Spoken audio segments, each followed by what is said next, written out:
today I am showing you what Nay sent me for the You Me Same 3. So Michelle and I have been doing, I believe this is the third video, where we are sending each other 3 separate items that we must use in a mixed media project. And well, she sent me a doozy, guys. So I was very confused as to what I was going to do. We're just going to say that. And I also feel like we are playing Stump Each Other. And well, Michelle, you always stump me, girl. But I said, let's go for it. So I'm going to show you what I did with these 3 products. So I'm going to grab my journal, and then I saw this black and white image that I had printed, and this is from Hooligans magazine, and I thought that the girl was so interesting. I went ahead and cut the little guy out of that very small little playing card that Michelle had sent me, and my idea was for her to be a puppet master, and this is her little puppets. So we'll see how that all turns out. And I was determined not to let the self-doubt of these very 3 strange items that do not go together at all, how they were going to come about. I was just slapping it down and seeing where it went from there.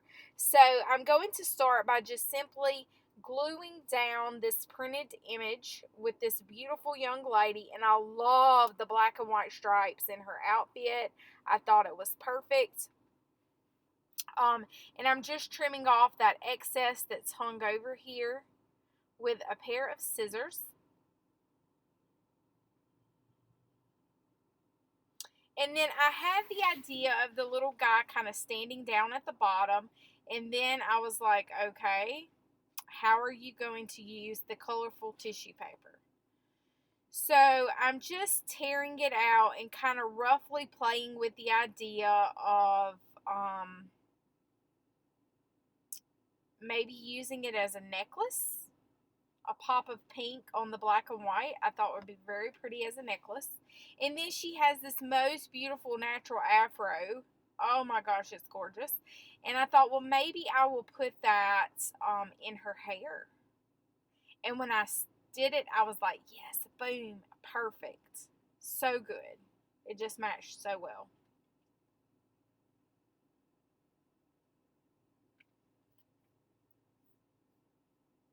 And I had to go and grab the black gesso.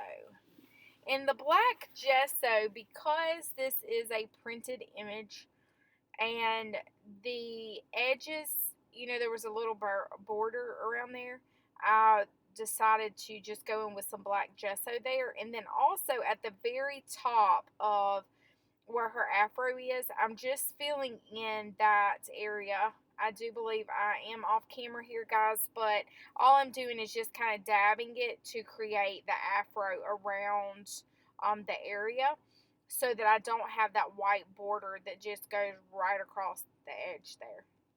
And I'm just kind of dabbing my paintbrush, because what I noticed was that there was kind of a super matte finish with the gesso, and not, I mean, it's matte, but you could tell a difference between the copy and the actual paint. So I just wanted to kind of fill that gap up there and make it look like she extended all the way to the top of the page. And now I believe I'm going to get just a little giblet here to try to figure out maybe he should be standing on something. And drying in between these layers before I move on. Because it is very stark white and very, very black gesso, I do want to make sure that I kind of keep that look going. And I'm just extending, like I say, that white area there all the way to the top, so that you're not really, unless you're really looking, you're not really even able to tell a difference between where the printed piece ends and where the paint actually begins. And for me, this was a little hard because y'all know I like to stick my fingers in the gesso, and well, sometimes it's not clean and white like it should be, so I had to grab that baby wipe and wipe off a little bit of the edge there. And now I'm going to take the white gesso that I have, and I'm going to take that arrow that she sent. This is chipboard, I believe, which is something I never use. And I'm going to paint that white and dry it. And then I think I put one more coat on it just to make sure it's all nice and white.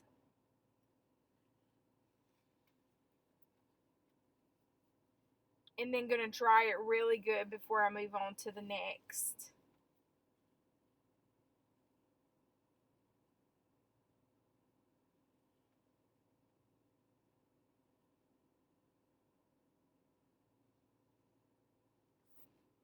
But yeah, this is totally different than most of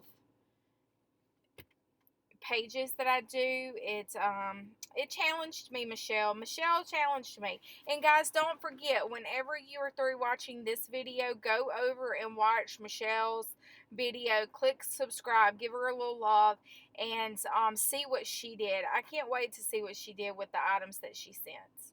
And now I'm just putting some dots with the Stabilo all over the arrow.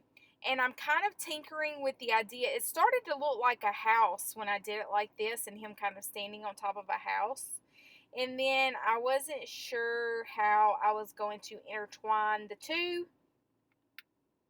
And sometimes you just have to take it and move it and figure it out and see how it works.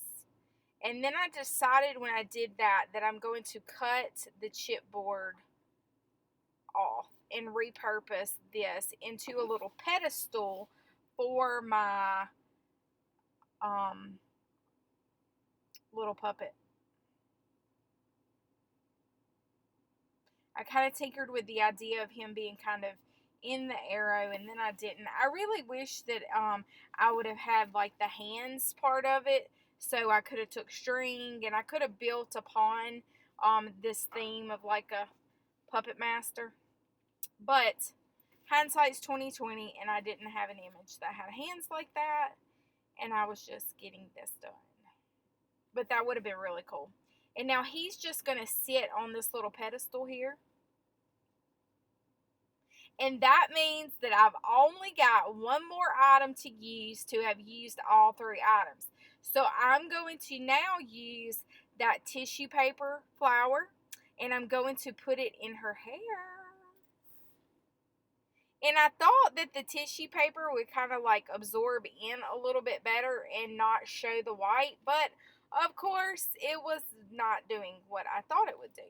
And so that's okay. I'm going to improvise, and I'm going to use a fine liner and just go around and paint that area that the tissue paper shows. I'm just going to paint it black, and it's going to be fabulous. So make sure that you let us know in the comments what you're thinking about this collaboration. Is it really inspiring you to get in your journal and try new things, or grab those old supplies that maybe you've had in the corner and you're not sure exactly what those collage materials you'll use, and you have been inspired to try those. I think it's always fun to kind of push ourselves and figure out new ways to create. And I'm just adding a little bit of black right in the center of this flower, and I'm really liking how she's looking. Not sure that I love my little puppet guy, but he's fun. And then in the inside of that little card, it said Art Smart. And so I wanted to use it, and so I'm going to just use it to put it directly on the pedestal there. And that's going to be pretty much it, with the exception of adding a little something to her cheeks and to her lips. I thought I was through, and then I come back and I'm going to take the Neo Color water soluble crayon, and I'm going to add a little color onto her bottom lip there. And I also play with like creating a little more pinkish tones. And then I thought, no, she's a puppet master. She needs some really bright little cheeks. And that was enough to do it for me. I really like how she looks. I'm just taking that wet paintbrush and kind of smudging the color a little bit. And I'm going to call it a wrap, guys. Thank you so much for joining me today. I hope you'll click the subscribe button. Go and check out Michelle's video and leave us a comment. Until next time, toodaloo.